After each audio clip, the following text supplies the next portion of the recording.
বিজ্ঞানের যে প্রক্রিয়া পুনরায় উল্টো করে ফিরিয়ে আনা যায় না তাকে অপরিবর্তনীয় বা ইরিভার্সিবল বলা হয়। এই ধারণাটি তাপগতিবিদ্যায় ঘন ঘন দেখা যায়।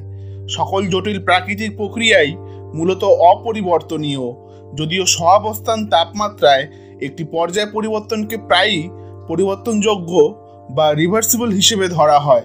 তাপগতিবিদ্যায় একটি সিস্টেম এবং তার চারপাশের সমস্ত পরিবেশের তাপগতিবিদ্যাগত অবস্থার একটি পরিবর্তনকে কেবলমাত্র সিস্টেমের কোনো একটি গুণাগুণের সামান্য পরিবর্তনের মাধ্যমে সম্পূর্ণভাবে আগের অবস্থায় ফিরিয়ে আনা যায় না, যদি না শক্তি খরচ করা হয়। কোনো সিস্টেম অপরিবর্তনীয় প্রক্রিয়ার মধ্য দিয়ে গেলেও তা আগের অবস্থায় ফিরে আসতে সক্ষম হতে পারে, কারণ এন্ট্রপি একটি অবস্থা নির্ধারক ফাংশন হওয়ায় প্রক্রিয়া পরিবর্তনযোগ্য হোক বা অপরিবর্তনীয় হোক না কেন, সিস্টেমের এন্ট্রপির পরিবর্তন একই থাকে।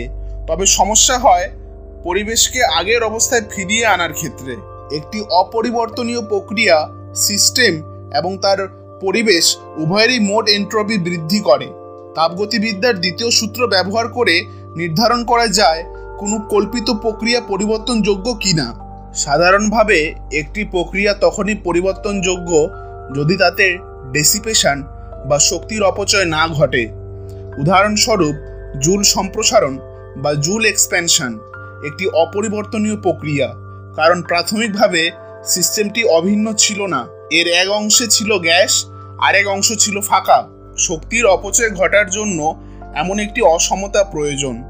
এটি একদম একই রকম যেভাবে যদি সিস্টেমের এক অংশ গরম এবং অন্য অংশ ঠান্ডা হয়, তাহলে তাপমাত্রা সমান হয়ে যাবে কোনো কাজ না করেই, এবং এটি হবে অপরিবর্তনীয়, কারণ আপনি তাপ যোগ বা বিয়োগ করে বা আয়তনের পরিবর্তন করে সিস্টেমকে আগের অবস্থায় ফিরিয়ে আনতে পারবেন না। অতএব যদি সিস্টেম সর্বদা অভিন্ন হয় তাহলে প্রক্রিয়াটি পরিবর্তনযোগ্য, মানে আপনি তাপ যোগ বা বিয়োগ করে সিস্টেমে কাজ করে বা সিস্টেমকে কাজ করতে দিয়ে তাকে পূর্বাবস্থায় ফিরিয়ে আনতে পারবেন।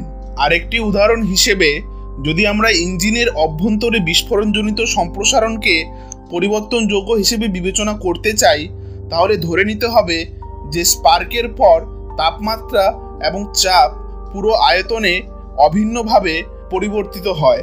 এটি বাস্তবে সত্য নয়, কারণ সেখানে আগুনের শিখার ফ্রন্ট থাকে এবং কখনো কখনো ইঞ্জিন নক হওয়ার সম্ভাবনাও থাকে।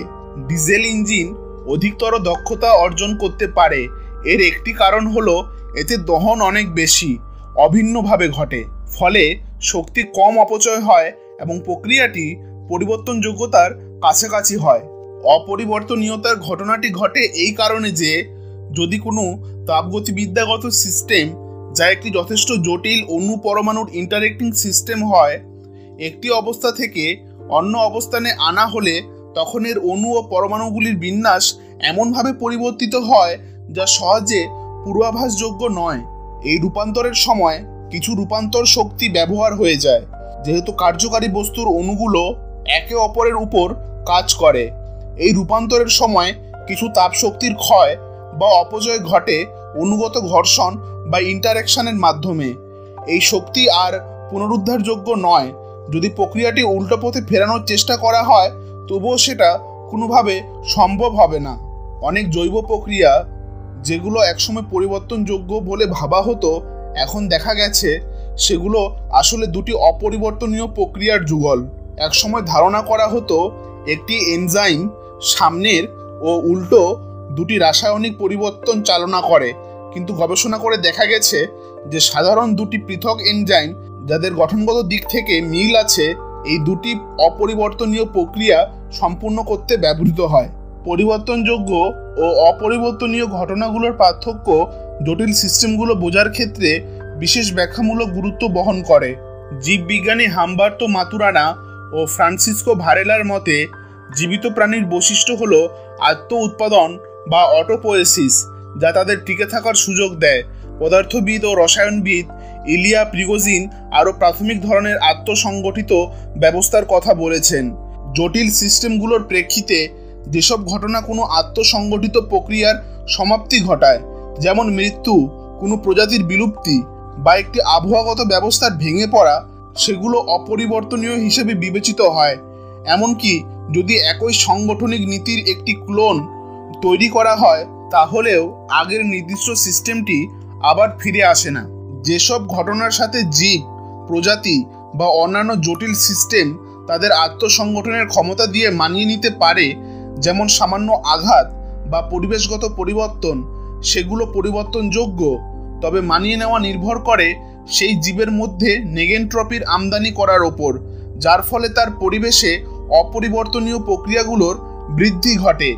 বাস্তুতন্ত্রের নীতি যেমন সাস্টেনেবিলিটি বা স্থায়িত্ব এবং প্রিকশনারি প্রিন্সিপাল বা সাবধানতামূলক নীতি পরিবর্তনযোগ্যতার ধারণার সাথে সম্পর্কিতভাবে সংজ্ঞায়িত করা যায়।